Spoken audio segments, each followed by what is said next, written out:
धन्यवाद अध्यक्ष महोदय।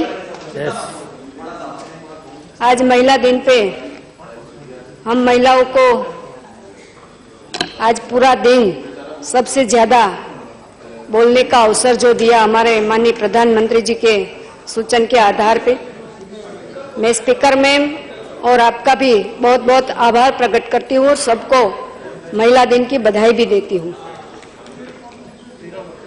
सबसे पहले मैं हमारे माननीय रेल मंत्री जी सुरेश प्रभु जी और मनोज सिन्हा जी को बहुत बहुत धन्यवाद देती हूँ कि इस बजट ऐसा ऐतिहासिक बजट है।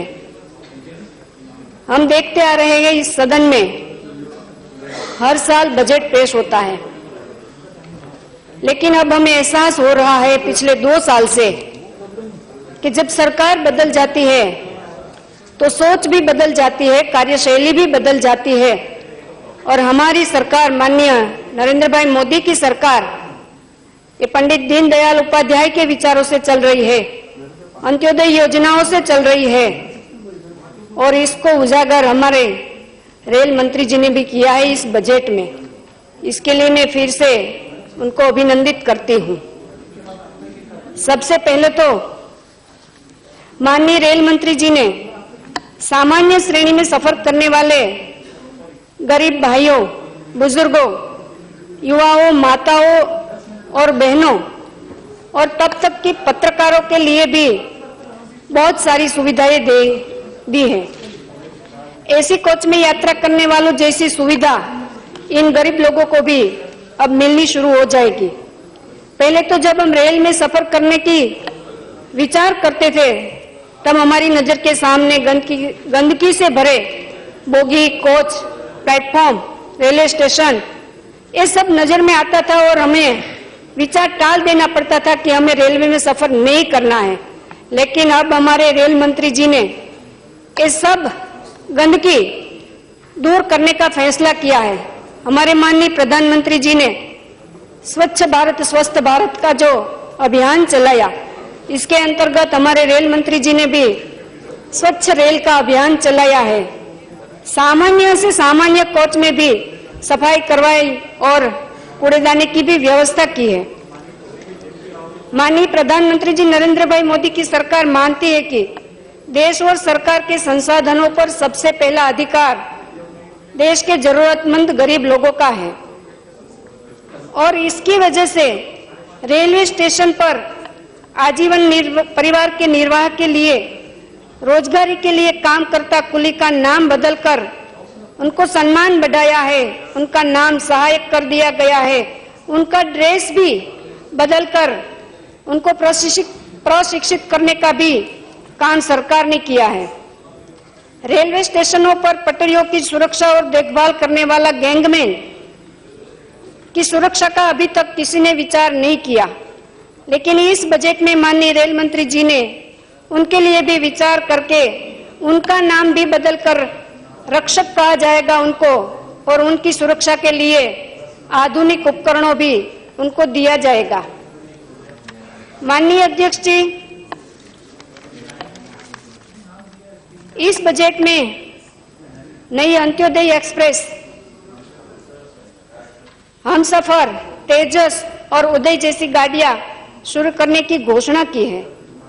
पेयजल सुविधा युक्त दीनदयाल सवारी डिब्बे उनकी भी घोषणा की गई है। इस बजट से माननीय रेल मंत्री जी और माननीय नरेंद्र भाई की सरकार ने मानव सेवा का लक्ष्य साधा है। महत्वपूर्ण तीर्थ स्थल के लिए आस्था सर्किट गाड़ियां चलाई जाने की भी घोषणा की है।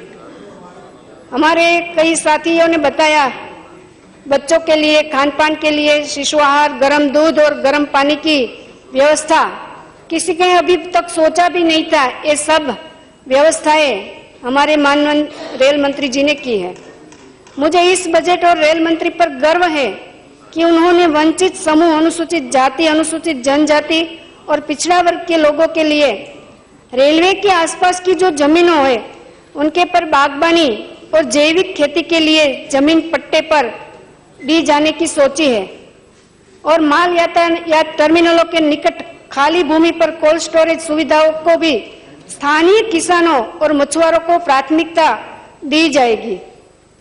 माननीय नरेंद्र भाई की सरकार ने, माननीय रेल मंत्री ने, ये जो 2016-17 का बजट में पूर्णतः आम आदमी का विचार किया गया है।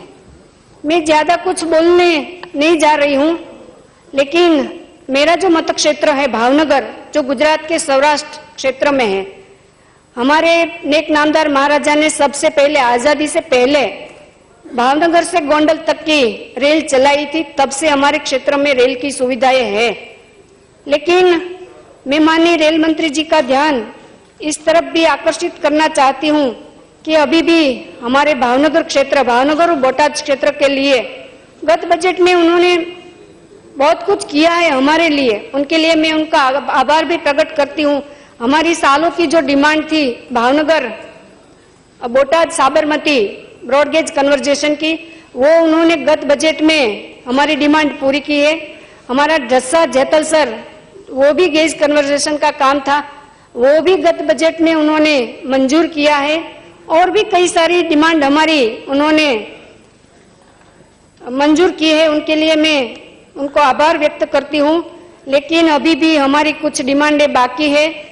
मैं माननीय मंत्री जी को ध्यान आकर्षित करना चाहती हूँ। मैंने पहले भी बताया है कि एक हमारी पालीताना बांद्रा ट्रेन जो वीकली चलती है और 4 दिन तक ऐसे ही यार्ड में पड़ी रहती है, उनका कोई यूज नहीं हो रहा है।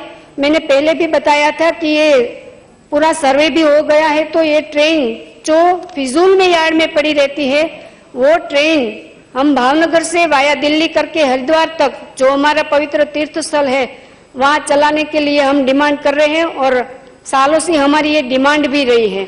तो उसकी तरफ माननीय मंत्री जी जरूर ध्यान देंगे। और हमारी भावनगर और सूरत हमारा ट्विन सिटी जैसा व्यवहार है। हमारे डायमंड के व्यापारी बहुत से रोज अप डाउन करते हैं, तो एक भावनगर सूरत की डेली ट्रेन की भी हमने मांग की है। भावनगर और अहमदाबाद की एक ट्रेन की भी हमने मांग की है। और भावनगर भुज जो एक ट्रेन धांगध्रा तक जाती है, उनको एक्सटेंड करके हम भुज तक ये ट्रेन एक्सटेंड कर सकते हैं। तो हमारे भावनगर की जनता के लिए बहुत ये जरूरी भी है और उनको बहुत जरूरी सुविधा भी मिल जाएंगी। फिर से मैं माननीय रेल मंत्री जी के लिए, हमारी कॉन्स्टिट्यूंसी के लिए जो गत साल में भी किया, इस साल में भी बहुत किया है। हमारे रेलवे कर्मचारियों के आवासों के लिए, नए आवास और रिनोवेशन के लिए भी उन्होंने फंड आवंटित किया है, उनके लिए भी मैं आभार प्रकट करती हूँ।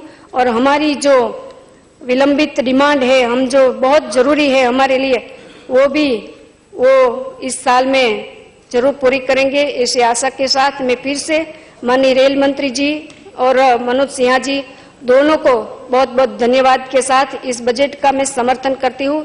धन्यवाद।